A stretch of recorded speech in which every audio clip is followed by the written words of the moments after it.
안녕하세요 여러분, 다나쌤입니다.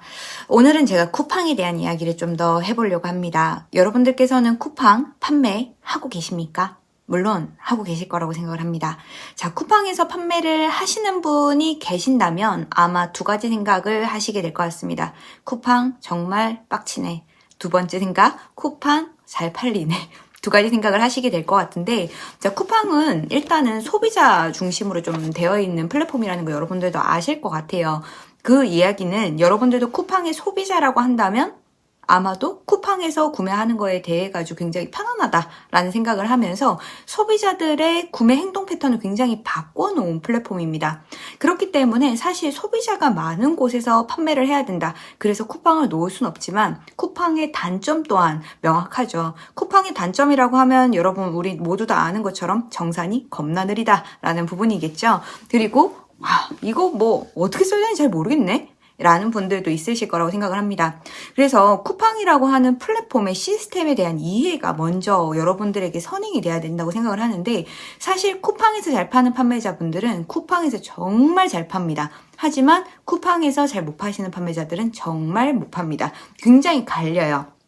그 이유는 플랫폼에 대한 이해가 정확하신 분들과 정확하지 않는 분, 그리고 쿠팡에 대해서 조금만 깊게 파보셨다라고 한다면 쿠팡에서 어떻게 하면 상위 노출을 할 수 있고 광고의 효율을 더 높일 수 있는지도 알 수가 있는데, 일단 이 쿠팡이라고 하는 시장은요, 현재 기점으로 나와 있는 자료를 놓고 보면은 시장 점유율이 지금 네이버와 거의 비슷하다라고 이야기를 해도 과언이 아닙니다. 네이버는 지금 17%를 얘기를 하고 있고 쿠팡은 13%를 온라인 커머스 시장에서 점유하고 있다라고 하는데, 자, 소매 시장에서 놓고 봤을 때는 조금 다르게 우리가 느낄 수가 있습니다.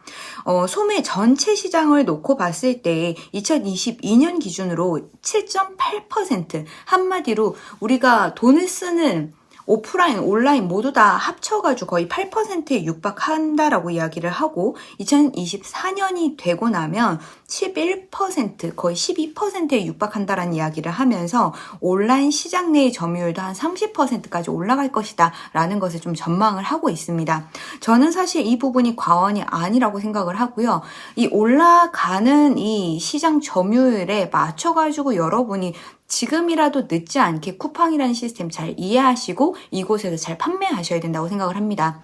쿠팡이 가려고 하는 흐름은 여러분들도 아시고 계시겠지만 사실 로켓 배송 중심으로 조금 되어 있었다라는 거 아실 건데 점차 제트 배송으로 옮겨가고 있죠. 이거는 곧 아마존이랑 굉장히 흡사하다라는 것을 느끼실 것 같습니다.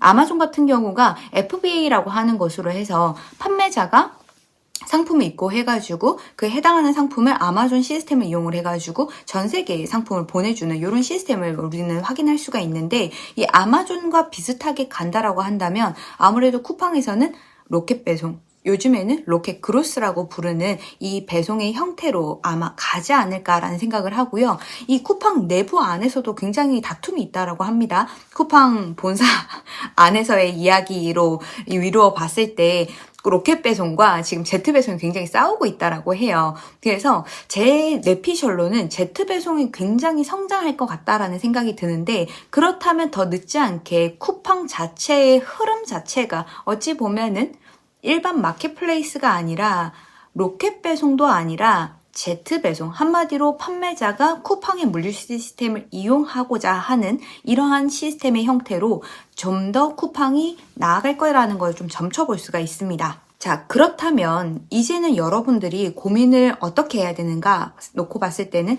제트 배송에 늦지 않게 한번 팔아보는 경험을 해봐야 된다라는 겁니다. 그러면 제트 배송에서 과연 어떤 물건이 잘 나가고 제트 배송에 상품을 넣거나 또는 쿠팡 자체에 물건을 넣었을 때 어떻게 하면 상위 노출할 수 있는가, 광고를 안 해서는 안 되는가, 또 쿠팡 같은 경우에는 네이버처럼 굉장히 뭐 메일이 많이 안 오죠. 뭐 예를 들어가지고 뭐 상위 노출 해주겠다부터 시작해서 무한타, 유한타 뭐 이런 이야기들, 네이버에 상품 하나만 올리면 그렇게 득달같이 네이버입니다라고 해서 전화 오는 광고 전화도 사실 쿠팡 본사가 아니어서는 잘 전화도 안 옵니다. 왜냐하면 쿠팡이 광고를 노출을 하는 이런 대행사들도 사실 굉장히 좀 어렵다라고 해요. 왜냐하면 쿠팡이 로직을 굉장히 좀 자주 바꾸기도 하고요. 있는데요. 쿠팡이 운영하는 플랫폼의 이 형태 자체가 굉장히 이 시스템적으로 뭔가 자동화로 만들기가 굉장히 어렵다라고 합니다. 그래서 대행사들도 굉장히 적은 편이에요. 그래서 어찌 보면은 쿠팡에서 실제로 잘 팔고 있는 판매자들이 어떠한 시스템을 이용을 해가지고 상위 노출을 하고 있고, 그리고 어떤 프로그램, 어떤 회사와 코어를 하고 있는지를 알아야지 우리도 그 상위 판매자들처럼 어느 정도 매출을 올라갈 수 있는 포지셔닝을 가져갈 수 있다고 생각을 하는데, 일단은 여기에서 한 가지 좀 정리를 좀 해드릴게요. 일단 상위 노출의 중심은요, 쿠팡에서는 굉장히 단순한 걸 먼저 생각을 하셔야 됩니다.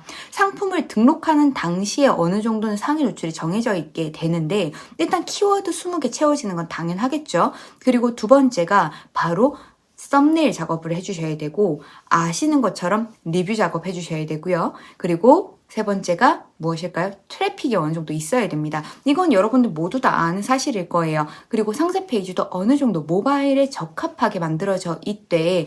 상세 페이지 고객들이 많이 안 봅니다. 리뷰 없을 때 거의 봅니다. 한마디로 초창기에 많이 본다란 얘기죠. 상품 등록한 당시에. 이런 부분들을 먼저 여러분들이 세팅을 기본적으로 해놓고 나머지 작업들을 쫙쫙쫙쫙 해줘야 되는데, 사실 그러한 작업들이 어떤 식으로 쿠팡 내에서, 쿠팡은 사실 IT 회사라고 스스로 지칭을 하고 있어요. 이 IT 회사라고 하는 이 회사가 가지고 있는 건 AI 시스템이 굉장히 잘 되어 있다는 것을 자기들의 자부심으로 좀 가지고 있습니다. 하물며 쿠팡 같은 경우에는 예전에 MD 제도도 없애버렸었어요. 왜냐하면 쿠팡에서 잘 나가는 상품 찾아가지고 자동으로 그 해당하는 상품들을 다 소싱을 하고 있고 판매자들이 다 있는데 뭐 하려 MD가 필요하냐, 쿠팡 시스템이 괜찮으면 굳이 MD가 필요 없다라고 했던 그때도 있었습니다. 지금은 MD가 다시 생겼지만, 그럴 정도로 쿠팡은 이 시스템에 대한 자부심이 굉장합니다. 근데 이 시스템도 어느 정도 알고리즘이라는 것으로 작업이 되어 있고, 그리고 쿠팡은 굉장히 머신러닝이 잘 되어 있기 때문에 고객을 학습을 잘 해놨습니다. 이 쿠팡이라고 하는 이 회사가 가지고 있는 이 쿠팡 내부 로직이 어떻게 움직이는지를 잘 이해해야 돼요. 하물며 쿠팡에서 우리가 물건 하나를 클릭을 했죠? 그러면 어때요? 살 때까지 쫓아다니죠. 푸시 보내주죠. 메일 보내죠. 문자 보내죠.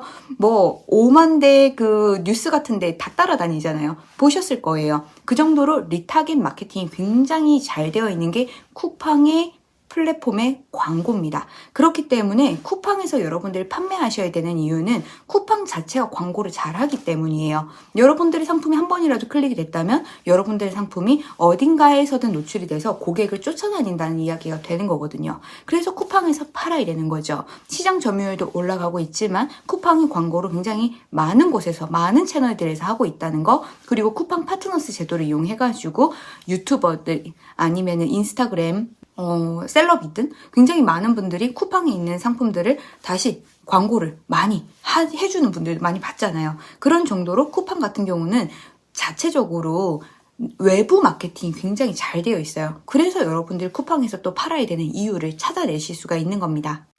자, 그러면 여기에서 또 찍어드려 볼게요. 쿠팡에서 그럼 무슨 물건을 팔아야 될까요? 쉽게 얘기해서는 쿠팡에서 잘 팔리는 물건들이 있고, 그리고 웬만한 물건들은 거의 다 이제는 잘 팔립니다. 그래서 상품에는 사실 이것저것 따질 필요는 거의 없다라는 것으로 생각해 주셔도 되는데, 그래도 아직 대형 셀러들이 들어가져 있지 못하는 틈새를 노려줘야지 우리가 어느 정도는 작은 자본으로 움직였을 때에도 쿠팡 내에서 살아남을 수가 있거든요. 그러한 카테고리를 제가 작년 4월에 사실은 강의 때 좀 찍어드렸던 카테고리가 있었어요. 그게 수작업 공구 쪽 카테고리였고, 원예 쪽 상품이었고, 그리고 뷰티 소품 쪽 상품이었거든요. 이런 것들을 좀 찍어드렸었는데, 그때 당시에 계셨던 강의 수강을 하셨던 분들이 그 제품을 바로 집어 넣으셔가지고 굉장히 잘 팔고 계시고, 그리고 쿠팡에서 저희 수업 듣고 나셔가지고 저한테 강사님 이거 쿠팡에 Z로 한번 넣어보려고 하는데 괜찮을까요? 이렇게 얘기하셔서 바로 넣으라고, 지체하지 말라고 얘기했던 이런 상품들도 굉장히 잘 팔렸습니다. 그 상품 샘플로 잠깐 보여드리자면 이런 상품이 있었죠. 그래서 쿠팡 같은 경우는 어느 정도 여러분들께 제가 상품을 점지를 해드릴 수 있어요. 스마트 스토어 같은 경우에는 이제 틈새 시장이라는 게 거의 막혔거든요. 왜냐하면 셀러들이 너무 많아요. 50만 명이 넘습니다.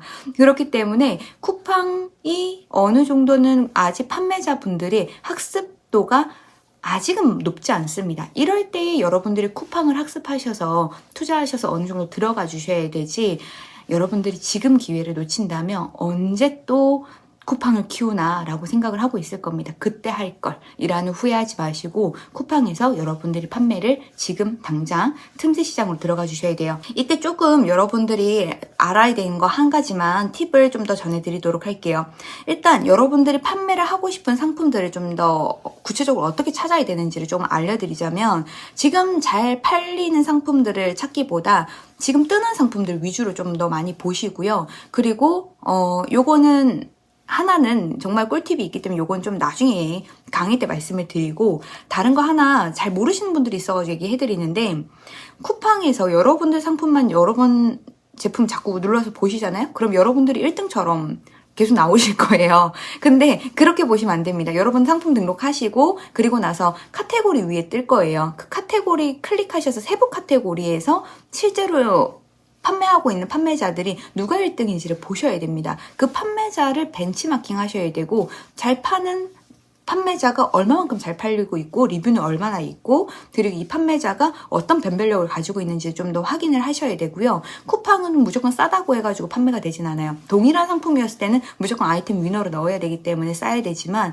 여러분들이 Z배송을 넣게 되면은 브랜드로 만들어서 가져가게 되거든요. 그러면은 브랜드로 만들어서 가지고 오는 방법도 알아야 되고, 쿠팡에서 그 브랜드로 상품을 밀어 올리는 방법도 알아야 되고, 밀어 올렸으면은 잘 팔려야 되니까 어느 정도 이것들을 계속 그 순위를 유지할 수 있는 방법도 알아야지, 회전율이라는 걸 가져가면서 돈이 어느 정도 계속해서 순환이 될 수 있게 만들어줘야지 상품 순환이 돼야 돈이 순환이 되는 거니까, 이런 부분들을 여러분들이 꼭 아셔야 돼요. 그래서 어느 정도 광고를 하실 때에도 광고에도 팁이 있어요. 광고를 하실 때 여러분들이 어느 정도 돌려보면은 매출 최적화 광고 뭐 이런 것들 광고가 되게 쿠팡이 잘 되어 있기는 하는데, 거기에서 자칫 잘못하다가는 광고비가 굉장히 많이 오버해서 나가는 경우가 있거든요. 그런 경우가 바로 제외 키워드 같은 거 안 넣으셔서 그래요. 그런 것들 어떻게 넣는지 이런 것들 좀 알려드리려고 하는데, 저희가 이런 내용들을 다 알려드리면 또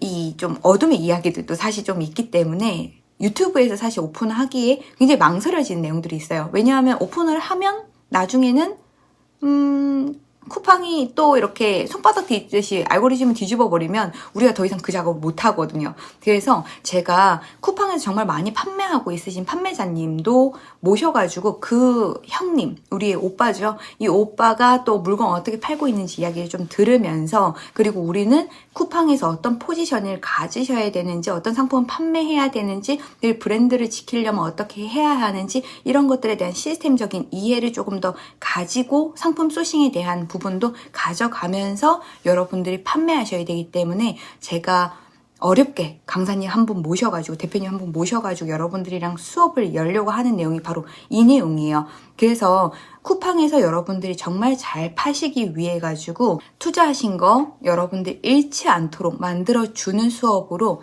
이어서 여러분들과 만나려고 하니까요. 아직 혹시 쿠팡에서 돈을 벌고 싶으시다라는 생각이 든다면, 사실 1월에 강의 열고 또 언제 열지 사실 모르겠어요. 그래서 이번 1월에 있는 쿠팡 강의에 오셔가지고 정보 많이 받아가시면 좋겠고, 쿠팡은 굉장히 트렌드가 자주 바뀌기 때문에 그 트렌드에 맞춰가지고 아마 강의를 좀 갱신하면서 오프라인 강의로 좀 많이 만날 겁니다. 이 내부자들의 이야기가 많기 때문에 좀 비밀스러운 이야기들을 같이 나눌 수 있는 시간을 여러분들이랑 같이 갖고 싶으니까, 시간 되신다면 꼭 참석하셔가지고 쿠팡 이야기 같이 이어가 보시도록 하시죠. 자, 오늘은 쿠팡이 어떤 플랫폼인지, 그리고 쿠팡에서 왜 팔아야 되는지, 쿠팡에서 조금 잘 팔려면 어떻게 해야 되는지, 어떤 제품들이 잘 나가는지, 이런 이야기들 살짝 좀 해드렸는데 도움이 되셨다면 좋겠습니다. 혹시나 여러분들 시간 나신다면 쿠팡 강의 와주시고요. 그리고 쿠팡의 이 플랫폼에 대한 영상들은 추후에도 계속해서 이론적인 부분을 찍어서 올려보도록 하겠습니다. 여러분 시청해주셔서 감사합니다. 다나쌤이었습니다.